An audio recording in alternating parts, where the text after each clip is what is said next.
আমার মেয়ের যখন 10 বছর বয়স, তখন আমার মেয়ে দীক্ষা পায়। তা দীক্ষা পাওয়ার পর থেকে ও সবসময় গুরু বাবাকেই স্মরণ করতো। সে ঘুমোতে যেতে, পরীক্ষা দিতে যেতে সবসময় বাবাকে স্মরণ করে আজও পর্যন্ত সে ওই বাবাকেই স্মরণ করে। তাতে ওর ও বলে যে যখনই আমি বাবাকে স্মরণ করি, তখনই এখনো পর্যন্ত বাবাকে সে ফিল করতে পারে, বুঝতে পারে যে বাবা ওর কাছে আছে। তাই কিন্তু ওকে আমি কোথাও নিয়ে যেতাম না, আমি সবসময় একাই যেতাম। কারণ কি, যে ও ছোট ছিল 1 নম্বর, 2 নম্বর আমার হাজবেন্ড কোথাও ঘোরা পছন্দ করে না, নিজে কোথাও যাবে না, আমাকে বলতো তুমি যাও, তোমার ভালো লাগে। তার এইসব ভালো লাগতো না, মেয়েকে আমার কাছে রেখে যাও। তাই আমি একাই যেতাম। খুব ভালো মনের ছিল, ভালো মনের আমার হাজবেন্ড, কিন্তু উনি কোথাও যাওয়া পছন্দ করেনি। যাই হোক, বাবার কাছে আমি একাই যেতাম। তা বাবার সঙ্গে আমি বেনারস, দ্বারকা, বাংলাদেশ, এইসব জায়গায় বাবার সঙ্গে আমি থেকেছি। সেবার সেই দ্বারকায় গেলাম বাবার সঙ্গে।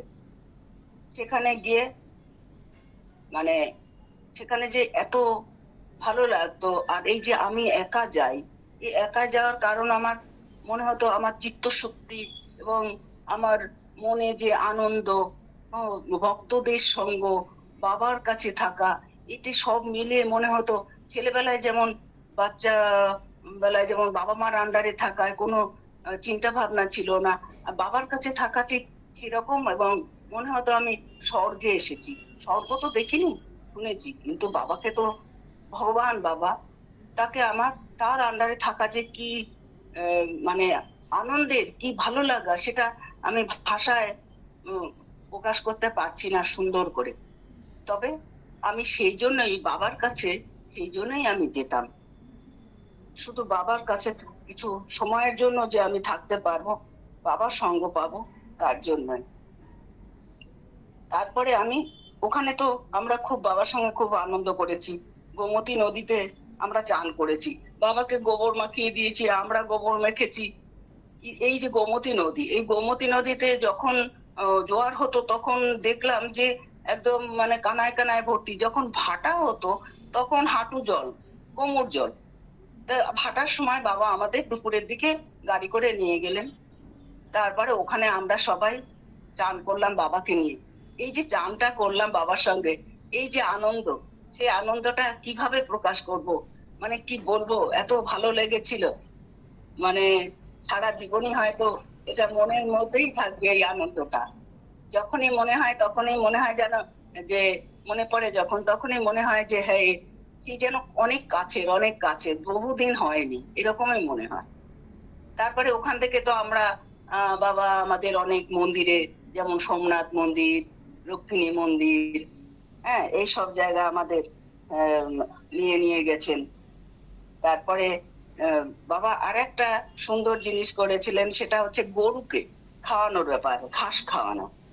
বাবা 2-3 গাড়ি ঘাস কিনলেন, আমাদের সবাইকে বললেন গরুকে খাও, গোমাতাকে খাও, গোমাতাকে প্রণাম করো। আমরা বাবার মন্ত্র পড়ে পড়ে গোমাতাকে ঘাস খাওয়াচ্ছিলাম, কি আনন্দ, আবার গাড়িতে উঠছিলাম।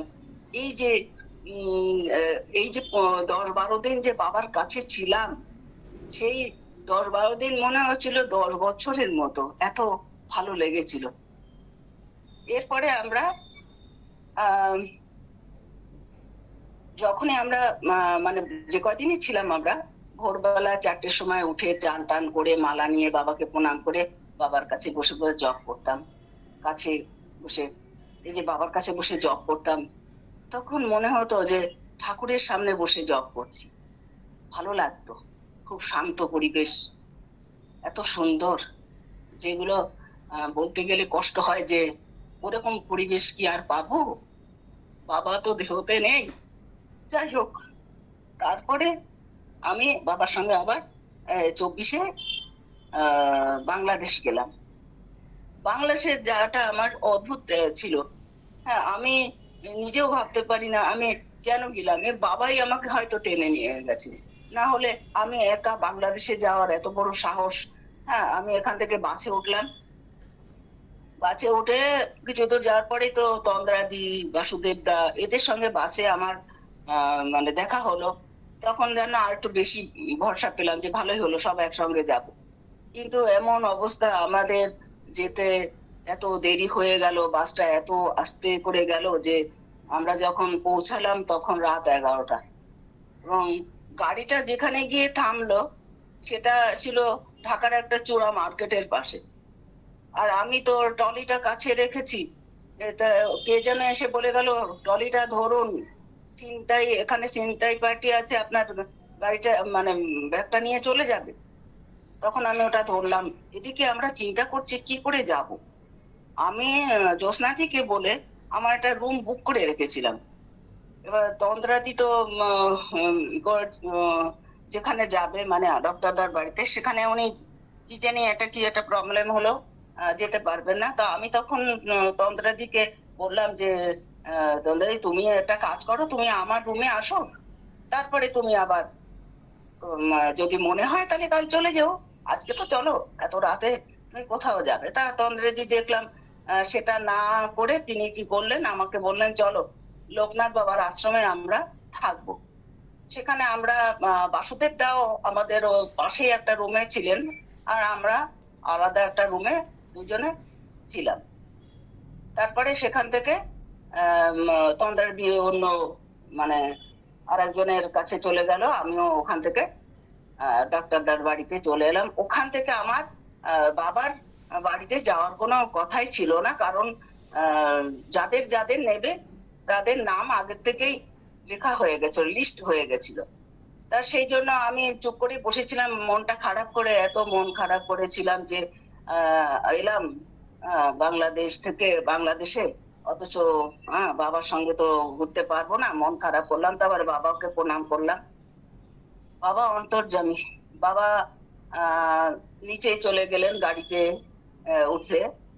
কি জানি কি দেখা গেল যে একটা গাড়ি এক্সট্রা নেওয়া হলো, তারপরেই তার মধ্যে দুইজন আছে আর মানে ফাঁকাই।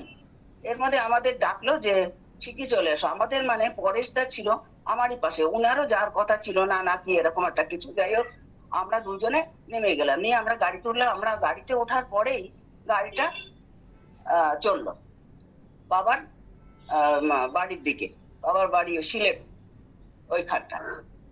তা আমরা সকালে রওনা দিলাম, গিয়ে পৌঁছলাম বিকেল বেলা, সন্ধে সন্ধে হয়ে গেছে। জিজ্ঞাসা করে গ্রামটার নাম, তখনই আমরা, বাবা প্রথম বড় মানে এই বয়সে এই প্রথম ওনার বাড়িতে গেলেন, সেই জন্য চিনতে পারছিলেন না যে ওটা তো একদম গ্রামের ভিতর, তো হরিপুর গ্রাম। তারপরে ওখানে গিয়ে আমাদের হোটেলে থাকার কথা ছিল, কিন্তু ওখানে বাণী ঠাকুরানী উনি মানে বাবারই তো ইচ্ছা না হলে সবকিছু হয় কি করে। যাই হোক, উনি আমাদের ওখানে থাকার ব্যবস্থা করে দিলেন। আমরা ওখানে খুব আনন্দে একটা ঘরে, একটা রুমে আমরা মেয়েরা, একটা ঘরে পুরুষরা। হ্যাঁ, খুব খুব মজা হতো ওখানে আমাদের। সে মজার গল্প মানে বিশাল, খুব ভালোই। যাই হোক, এইবার ওখানে বাড়িটার মাঝামাঝি হচ্ছে মন্দির, রাধা কৃষ্ণের মন্দির। এবার মন্দিরটা চারিপাশে রাস্তা, কিন্তু মন্দির থেকে মানে পেছনের দিকে রান্নাঘরে যেতে হলে মন্দিরের উপর থেকে যেতে হয়, পায়ে চটি পড়ে তো পথে যাওয়া যাবে না। এবার রাত্রি 4টের সময় উঠে আমি ওই পেছন দিক থেকে, রান্নাঘরের পিছন দিক থেকে গিয়ে, ওখানে একটা কল আছে, ওখানে যাব। কিন্তু ওইখানে আবার বাণীনাথ ঠাকুরের একটা মানে ওনার স্ট্যাচু, ওখানে ওনাকে রাখা হয়েছে মন্দিরের মতো করে। তা সব ওখানে একটা কথিত আছে, যেটা হচ্ছে ওদের বাড়ির বাইরের রাস্তার দিকে একটা বড় পুকুর আছে। ওই পুকুরে নাকি রাত 4টে, 3:30, 4টের সময় এই বাণীনাথ, মানে এটা কথিত, মানে শুনেছি যে উনি নাকি বিশাল বড় সাপের মূর্তিতে ওখানে গিয়ে ওই পুকুরে গিয়ে চান টান করেন। এরকম অনেকেরই চোখে পড়েছে, যার জন্য ওই রাস্তাটাও একটু বাঁধিয়ে দিয়েছে সিমেন্ট টিমেন্ট করে, আগে ছিল না সেরকম। তা আমাকে অনেকেই বলছে যে তুই যে এরকম এত রাতে ওইদিকে যাচ্ছিস, ওইদিকটা কিন্তু এরকম ব্যাপার। তা আমি আস্তে আস্তে রাস্তার মাঝখান থেকে না গিয়ে আস্তে আস্তে সাইড থেকে ভয়ে ভয়ে গেলাম। এটা ছিল মানে মন্দিরের কোণের দিকে একটা বড় তেঁতুল গাছ আছে, তেঁতুল গাছের পাশেই ওই মন্দিরটা ছিল। যাই হোক, আমার কোনো অসুবিধা হয়নি। আমি আবার হাত মুখ ধুয়ে জলটা নিয়ে এসে তারপরে এদিকে যাই হোক কাজ করলাম। রোজই আমাদের একটা ব্যাপার ছিল, রোজই আমরা ভোর 4টে উঠে আমরা বাথরুমের কাজ সেরে আমরা স্নান করে আমরা জপ টপ করতাম। তারপরে বাবা যখন মন্দিরে আসতেন, বাবাকে আমরা প্রণাম করে বাবার কাছে গিয়ে বসতাম। হ্যাঁ, বাবার কাছে বসতাম। তারপরে কি একদিন বাবা প্রায় 5-6 দিন বাদে বাবা আমাকে বললো, এবার তুমি একা এসেছো তো? না, বলছে হ্যাঁ। তা তুমি একাই চলে যাও। তা আমাকে চলে যাওয়ার কথা বললেন। তা আমি ভাবলাম যে কেন বাবা আমাকে চলে যাওয়ার কথা, প্রথমটা আমার একটু মানে অবাক লাগছিল, বাবা আমাকে একা চলে যাওয়ার কথা। বাবাকে ছেড়ে আমার যেতে তো ইচ্ছেই করছে না, তাও আমাকে যেতে হলো। কারণ কি, বাবার কথা তো আমি অমান্য করতে পারি, নিশ্চয়ই কোনো কারণ আছে। পরে বুঝেছিলাম যে ওখানে আমার একটা ঝামেলা হওয়ার চান্স আছে, সেই জন্যই বাবা বলছে যে না তুমি চলে যাও, আজকে পারলে আজকেই যাও। তা বুঝতে পেরেছিলাম যে হ্যাঁ সেটাই ঠিক। যাই হোক, তারপরে ওই সময় আমাকে বড় উপকার করেছিল, সেটা হচ্ছে মিনা রয় দিদি। উনি আমাকে বললেন যে আমার ভাই বেটা আজই চলে যাবে, তুমি একটা কাজ করো, তুমি ওদের সঙ্গেই চলে যাও। এটা আমার বড় হেল্প। এটা আমার এত উপকার করেছিলেন, এত ওদের বাড়িতে গিয়ে ওরাও আমাকে এত যত্ন করেছিল। হ্যাঁ, সেগুলো মানে সত্যি মানে অতুলনীয়।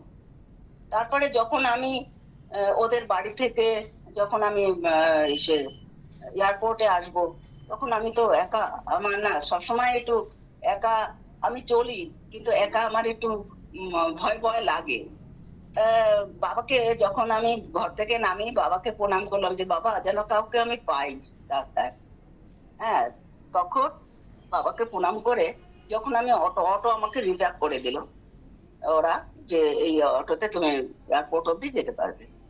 তা আমি যখন অটোতে উঠে মোড়টা ঘুরলাম, তখনই এক ভদ্রলোক হাত উঁচু করলেন।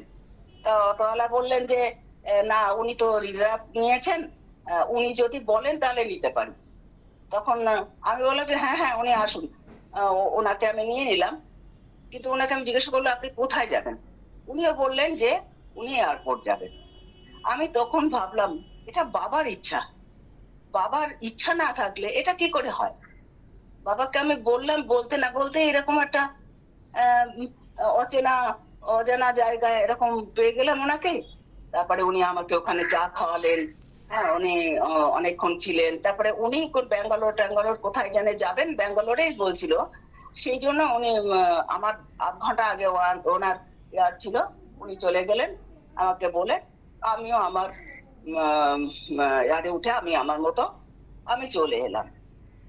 তা এই যে এই বাংলাদেশ ট্যুরটা ছিল সত্যি মানে আমার জীবনে একটা স্মরণীয়, যেটা বাবাকে আমি এই তোমার দ্বারকা এবং বাংলাদেশে বাবাকে এত কাছে এতদিন বাবার কাছে রয়েছি, সেটাই আমার কাছে স্মরণীয়। এরপরে আমি উত্তরাখণ্ডে যাওয়ার জন্য বাবা আমাকে বলেছিলেন, কিন্তু আমি যখন হেমন্তকে বললাম তখন বললো যে না, এর বুক হয়ে গেছে, আর হবে না। আমি আর অতটা করলাম না। যাই হোক, সেখানে আর যা হলো না। বাবার সঙ্গে আমার শেষ দেখা হয়েছিল তোমার তখন বেনারসে না, কালিন্দিতে দিলীপ দার বাড়িতে। সেখানে আমি গেছিলাম আমার মেয়ের বিয়ের ব্যাপারে, বাবার গুরু প্রণামী দিতে এবং বাবাকে জানাতে যে আমার মেয়ের বিয়ে, কার্ড দেওয়া, এইসব। এই বাবার সঙ্গে আমার লাস্ট দেখা। আজ এই অবধি থাক।